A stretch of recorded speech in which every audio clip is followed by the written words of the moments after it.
Yesterday, I was at the bar and ran into this guy.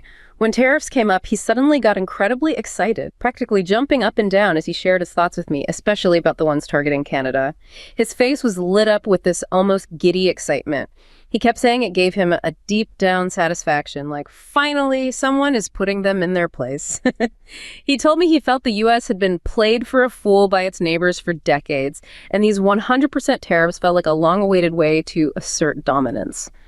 What was interesting was, when I asked him why he thought such a massive economic shock was a good idea, he didn't offer any trade data or talk about supply chains. Instead, he pulled up his phone and showed me a clip of a Canadian official looking visibly flustered during a press conference. "See that?" he said, tapping the screen with a smirk. "That's the look of someone who finally knows who's boss. They're scrambling." To him, that single image of a rival looking weak was ironclad proof the policy was working, regardless of what it might do to the price of his own groceries. But then the conversation shifted. Someone at the next table mentioned that Canada might retaliate by cutting off critical energy exports or slapping their own tariffs on American tech. Just like that, the guy's expression flipped. The excitement vanished, replaced by a sharp, defensive anger. He started ranting about ingratitude, at one point even muttering something about how Canada only exists because we let them. That instantaneous shift from cheering for a 100% tariff to being outraged that the other side might hit back was jarring. It made me realize that his support for the tariffs wasn't really about economics or fixing a trade deal. It was about something much more primal, the thrill of seeing his team act as the aggressor. It was a display of dominance for dominance's sake, a psychological release that felt better to him than any rational policy ever could. It made me wonder how much of our global politics is actually about trade and how much is just an ancient evolutionary game of who's on top. That story is, it's everything, isn't it? It just perfectly encapsulates the entire puzzle we're trying to unpack. It really does, because on one level, the guy makes absolutely no sense. Right. If you put on your economist hat, his position is completely irrational. He's actively cheering for a policy that's almost guaranteed to raise prices for him to make his life harder. He's voting against his own wallet. But if you take off the economist hat and put on the biologist hat, which is what we're going to do in this deep dive, his reaction isn't just rational, predictable. He's operating with a different currency. A currency that isn't the US dollar. Exactly. The currency is status. Yeah. It's dominance. It's about where his tribe sits in the hierarchy. And that feeling, that deep down satisfaction he talked about, that's the payoff. It's a neurochemical reward for perceived victory. So the mission for us today is to sort of decode that hidden language. We're so used to looking at global trade through the lens of, GDP reports, supply chain logistics, inflation data. Spreadsheets. We think it's all about spreadsheets. Yeah. What if what we're really seeing are these ancient biological signals playing out on a global stage? We have to stop thinking that our modern world, our institutions, our technology has somehow allowed us to transcend our evolutionary wiring. It hasn't. It's just given us new tools for the same old games. So what looks like a sophisticated economic policy is often just a high-tech version of a primate dominance display. We're not just looking at trade deficits. We're looking at, things like peacock tails, gazelle stotting, and the raw politics of a chimpanzee troop. Okay, so if we're going to swap the calculator for a field guide, we have to start with the absolute basics of that social world. And the research you've pointed to suggests there isn't just one way to get to the top. It's not always the biggest, strongest gorilla who leads. This is the fundamental concept we have to get our heads around. It's this idea of two ladders, two distinct pathways to social status that evolved in human beings. Two ladders to the top. Exactly. The first one is the oldest, the most primal. It's called dominance. Dominance is status that is taken. It's seized. It relies on coercion, on intimidation, on the implicit or explicit threat of force. So this is the classic might makes right scenario. The underlying logic is, do what I say or I will hurt you. Think of the alpha chimpanzee. He doesn't maintain his position because he's well-liked or a great collaborator. No, he's the alpha because he can beat up any other chimp who challenges him. Right. The others defer to him out of fear. He controls resources, food, mates through force. In human history, this is the warlord, the despot, the gang leader. Followers obey out of self-protection because the cost of disobedience is just too high. You get exiled or beaten or worse. It's a very clear, if brutal, logic. But obviously that can't be the whole story for humans. We don't always follow the biggest bully in the room. And that's because we evolved a second, and in many ways more powerful, ladder to status. And that's prestige. Okay, so how is prestige different? Prestige is status that is earned. It's freely given by others. It's not taken. People defer to a prestigious individual not because they're afraid, but because that person has some skill or knowledge or wisdom that the group values. So this would be like the best hunter in a hunter-gatherer group or the elder who knows all the medicinal plants. Exactly. If you're the one who knows how to find water during a drought, people will naturally listen to you. They'll follow your lead. They'll give you the best piece of meat, not because you threaten them for it, but because they want to stay close to you. They want to learn from you. So the mechanism isn't fear, it's admiration. It's admiration. The logic isn't I will hurt you, is I can help you. It's based on respect and the desire to copy successful behavior, which is a cornerstone of human culture. So you have these two systems running in parallel. Dominance, based on fear and coercion, and prestige, based on respect and skill.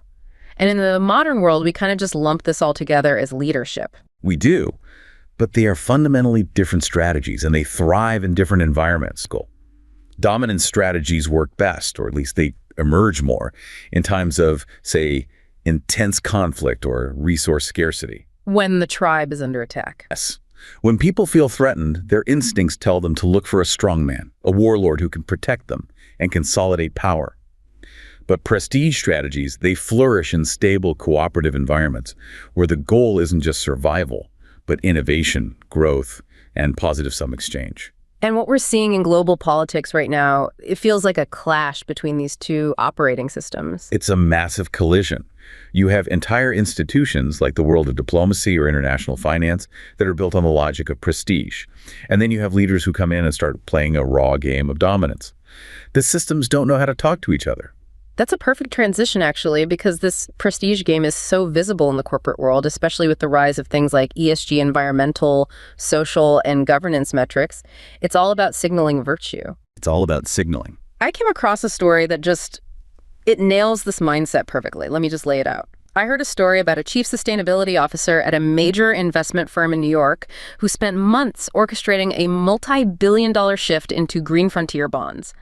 On paper, the move defied traditional market logic. The returns were lower and the risks were volatile. But at the annual gala at the MAT, he wasn't judged by his quarterly dividends. He was judged by the moral capital he carried. I saw a post from an attendee describing the hushed reverence in the room when he spoke. It wasn't about profit, but about a new kind of prestige. It makes me realize that for the modern elite, ESG isn't just a spreadsheet requirement. It's a high-cost signal of belonging. By choosing moral standing over raw economic optimization, they are participating in a ritual of prestige that dates back to tribal elders.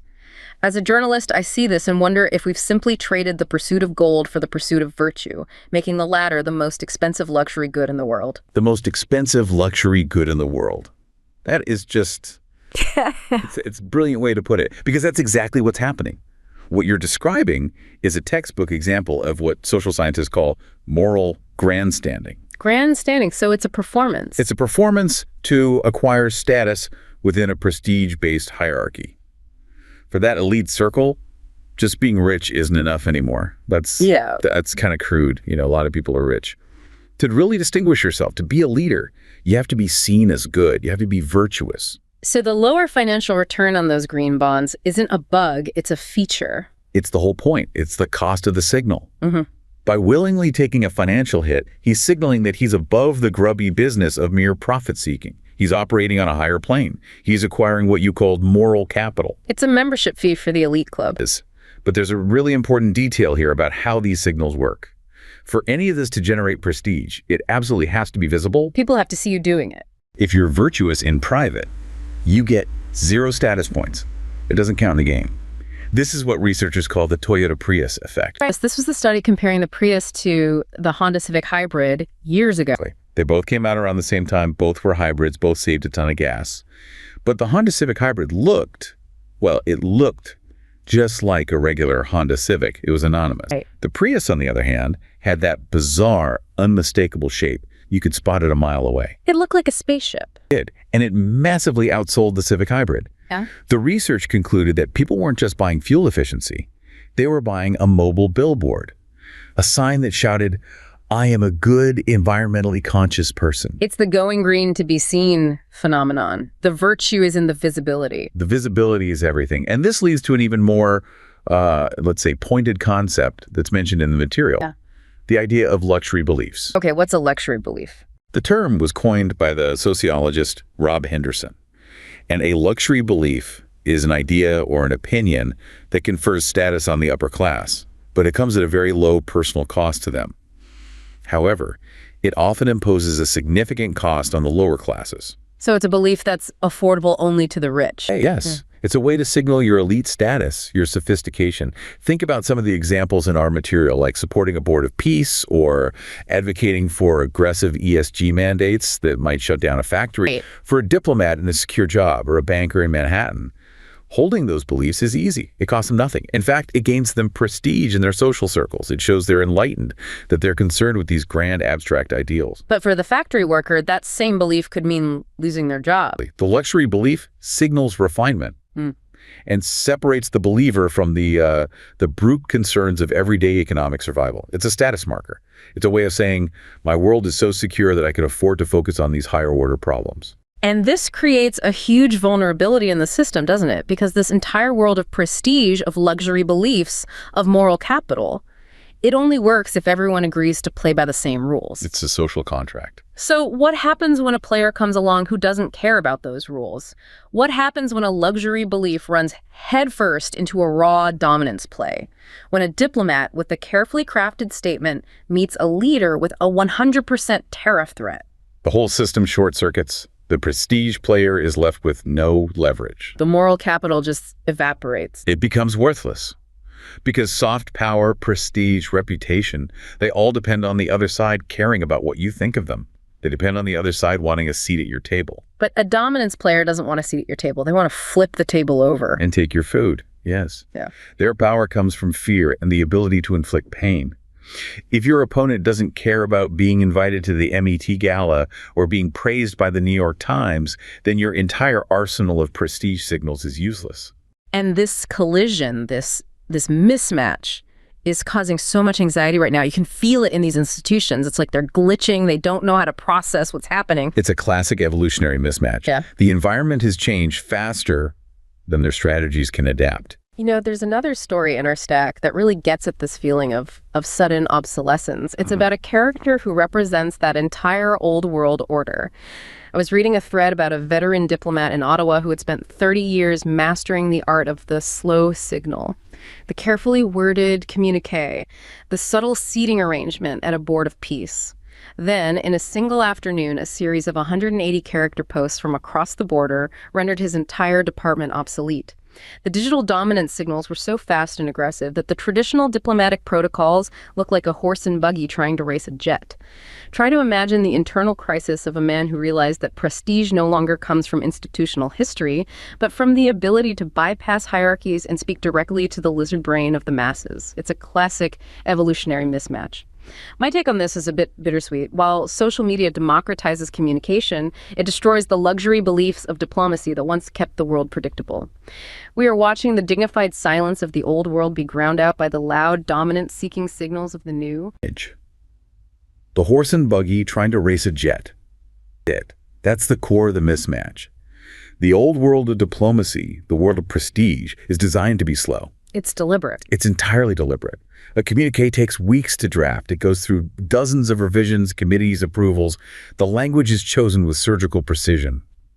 The whole process is designed to cool tensions, to avoid conflict, to signal thoughtfulness and stability. It's all about consensus and reputation. Yes. But the new world of dominance signaling, enabled by social media, it's the exact opposite. It's immediate. It's emotional. Aggressive. A leader can bypass the entire diplomatic corps, the State Department, everything, and send a threat directly from their brain to the entire world in seconds. And the old system just can't keep up. The jet is gone before the horse is even harnessed. It's not just that it can't keep up. It's that it doesn't even recognize the game being played. The prestige players are trying to play chess, following intricate rules of etiquette, while the dominance player has picked up the board and hit them over the head with it. And this causes what you call institutional panic. It's not just that they disagree with the policy, the tariff, or whatever it is. It's that the very nature of the signal is a threat to their entire reality. It's an existential threat to their worldview. Their cognitive frameworks are all calibrated for a prestige environment. They know how to interpret a subtle shift in language in a treaty They don't know how to interpret a threat to tear up the treaty altogether. You mentioned before how specific moves like revoking an invitation to something like a board of peace are particularly powerful in this context. It's not just rude, it's a strategic move. It's a strategic humiliation. And humiliation is a very potent tool in a dominance hierarchy. Think about it in primate terms. To establish yourself as the new alpha, you can't just beat the old alpha, you have to do it publicly. You have to lower their status in the eyes of the group. You have to make an example of them. So by inviting someone to a prestigious group, which is a prestige granting act, you're validating their status. And then publicly and capriciously yanking that invitation away, you're sending a powerful message. The message is, your status is not your own. It exists only because I allow it to. I am the one who controls this hierarchy. It forces the target to become reactive. It turns their symbol of virtue into a token of their subordination. It's a pure power play. Okay, let's pivot to what is, I think, the most mind-bending part of this whole framework, the economics of it, or the anti-economics of it. Right. We started with the guy in the bar who was happy about tariffs that would probably cost him money. Economists would call that irrational. But the biological lens suggests that the pain, the economic self-harm, is actually the entire point. This is where we get into the handicap principle. And it's a concept that once you understand it, you start seeing it everywhere. It completely turns conventional economic logic on its head. Let's set it up with the last story, which brings it down to a very human level. I recently watched an interview with a small-scale manufacturer in the American Midwest who was actually cheering for the 100% tariff threats, even though he knew his own supply costs would skyrocket. He told the reporter, "If we aren't willing to hurt a little, they won't believe we're serious." This is the handicap principle in its rawest, most human form. It's the logic of the forest. A gazelle that jumps higher than necessary to show a predator it's too fit to catch. By accepting domestic economic pain and inflation, these workers and their leaders are sending a costly signal of absolute resolve to their rivals. It's a terrifying gamble. Looking at this from a neutral perspective, it's easy to call it economic madness. But through a sociobiological lens, I understand the impulse. It's a test of who can bleed the longest to prove they are the ones in charge. Who can bleed the longest team? That manufacturer, he understands the handicap principle instinctively, even if he's never heard the term. So what is it formally? Where does this idea come from? It comes from a biologist named Amit Sahavi back in the 1970s.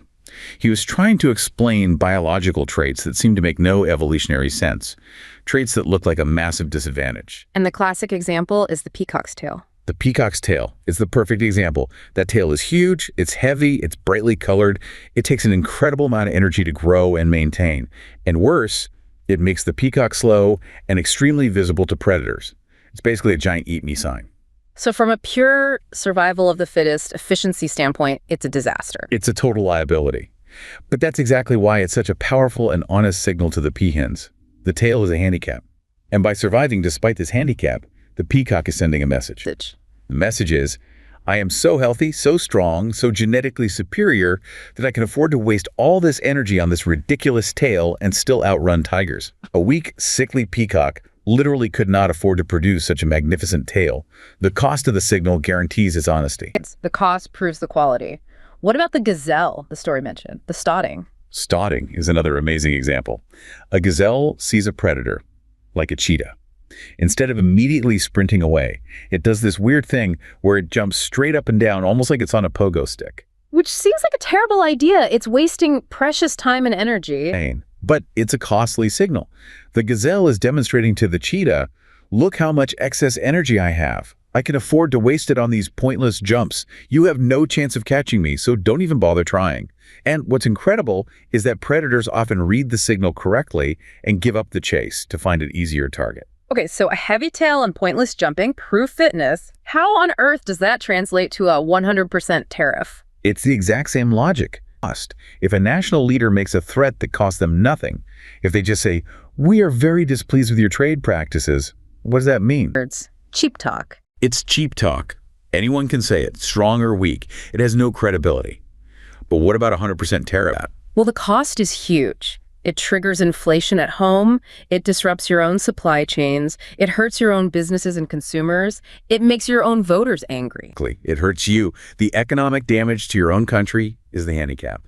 So the self-harm is the proof that you're serious.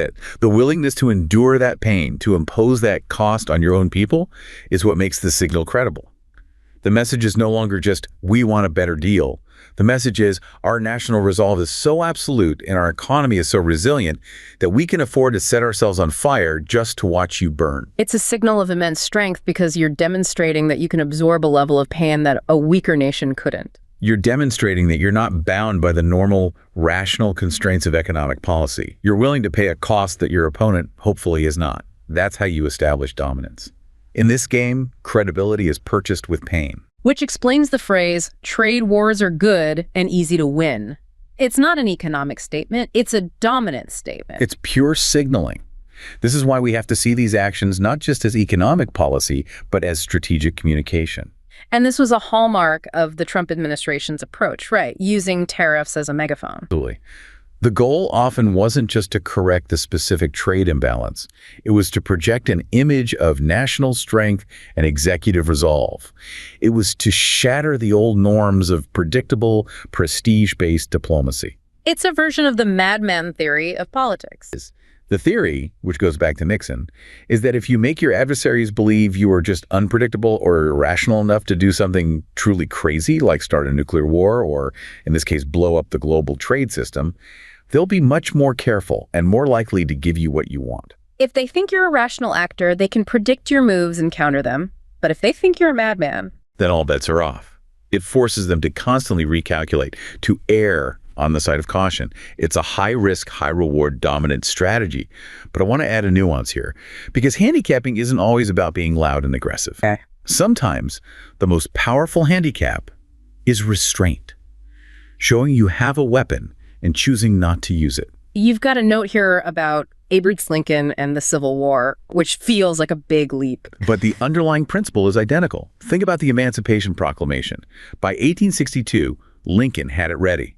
Freeing the slaves in the Confederacy would have been a massive strategic blow to the South. It would have caused chaos for their war effort. Immense chaos. But the Union was losing. They had a string of major defeats. And Lincoln's cabinet advised him, and he agreed that if he issued the proclamation while he was losing, it would look like an act of desperation. A last resort, a sign of weakness. Exactly. It would have been perceived as a cry for help, as if he was saying, we can't win this war on the battlefield, so please, slaves, rise up and save us. He put this incredibly powerful weapon back in his desk. He handicapped himself. He waited. He waited until the Union had a victory. He waited for a victory, which finally came, sort of at the Battle of Antietam. Only then, from a position of perceived strength, did he issue the proclamation. By restraining himself, by not using his best weapon when he was weak, he signaled that he didn't need it to survive. He signaled confidence. So you can handicap yourself through reckless action to show you can absorb pain, or you can handicap yourself through restraint to show you don't need to use all your power. It's all about signaling strength by manipulating the perception of cost and necessity. It's an incredibly sophisticated game. And what about the other side of this, the target of the dominance display? When a country like Canada gets hit with these tariff threats, what's their move in this game? Well, we saw what they did. They immediately started scouring the globe, as the report said, for new trade partners in Europe and Asia. Which on the surface just seems like smart economic diversification. Don't put all your eggs in one basket. It is that. But it's also something called status compensation. When a dominance play humiliates you on the world stage, you lose status. Your leader looks weak. Broad, you have to signal that you are not just them. You have to signal autonomy. You have to show you're still a player in the game.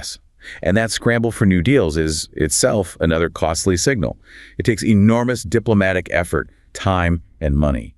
But by engaging in that costly effort, you're communicating to your own people and to the world, we are not subordinate. We have other options. We're working to regain our footing in the hierarchy. It's this exhausting, endless dance of signaling and counter-signaling, which brings me back to the start. To the guy in the bar, we understand the calculus for the leaders, for the diplomats, but why does this resonate so deeply with ordinary people? Why did he get that deep down satisfaction? This is where we have to talk about populist framing and how it plugs directly into our most primal reward systems. For 99% of human history, Our individual survival was inextricably linked to the status of our tribe. If your tribe won, you ate. If your tribe lost, You starved, or you were killed, or you were assimilated. So our brains evolved to get a powerful neurochemical reward, a hit of dopamine, of satisfaction from seeing our group, our team, win. So when he sees that Canadian official looking flustered on TV, it's not an economic data point for him. It's a victory signal. It's the equivalent of seeing the rival tribe's champion fall in battle. When leaders use language like, we will win, or they're laughing at us, or they promise a death blow, they're deliberately framing international trade not as a complex positive-sum game of mutual benefit. Which is what it usually is. Which is what economists argue it is. Instead, they frame it as a zero-sum battle for survival and status. Zero-sum meaning there can only be one winner. If they win, we must be losing. Status is inherently relative. We can't both be the alpha. So if another country is succeeding, the primal part of our brain immediately asks, are they succeeding at our expense? Populist rhetoric feeds that anxiety directly. So when you hear a phrase like, make America wealthy again, or the days of being ripped off are over, the subtext isn't just economic. The subtext is pure status. It's a narrative of dominance repair. It's telling the voter, you feel like we've lost our place in the world. You feel like we've been taken advantage of, like we're the suckers. I am here to restore our dominance. We will take back our status by force. And for a lot of people, that emotional promise, the promise of restored status, of no longer feeling like a fool, is more valuable than a few extra dollars in their pocket. For many, it's worth far more than the cost of a more expensive washing machine. We are, at our core, status-seeking animals, and we are seeing a massive political trade-off. People are willing to sacrifice a degree of economic efficiency for a feeling of emotional and hierarchical satisfaction. But there's a huge danger in that trade-off, isn't there? A monumental danger. Because while the dominance displays feel good and rally the base, they actively corrode and destroy the very prestige networks, the alliances, the trust, the stable supply chains that generated all the wealth and stability in the first place. You can beat your chest and scare everyone away from the watering hole, but eventually you're left drinking alone. That's the risk of the game. Dominance can give you short-term wins and a powerful feeling of control, but it's prestige cooperation, trust, shared knowledge that creates sustainable, long-term prosperity.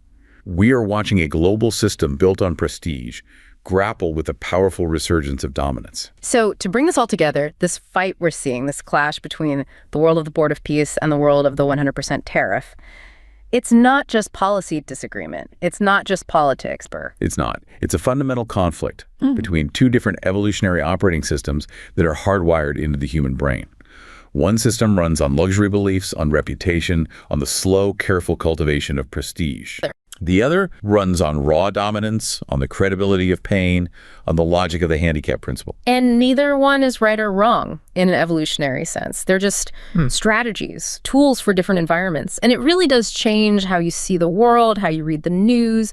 You start to realize that for all our technology and our complex societies, our suits and treaties and algorithms, we haven't really gone anywhere. We never left the savannah. The tools have changed, for sure. We've traded animal pelts for trade policies, and we've swapped spears for sanctions. But the underlying code, that ancient drive for status, for dominance, for prestige, it's still running the show we are all always signaling.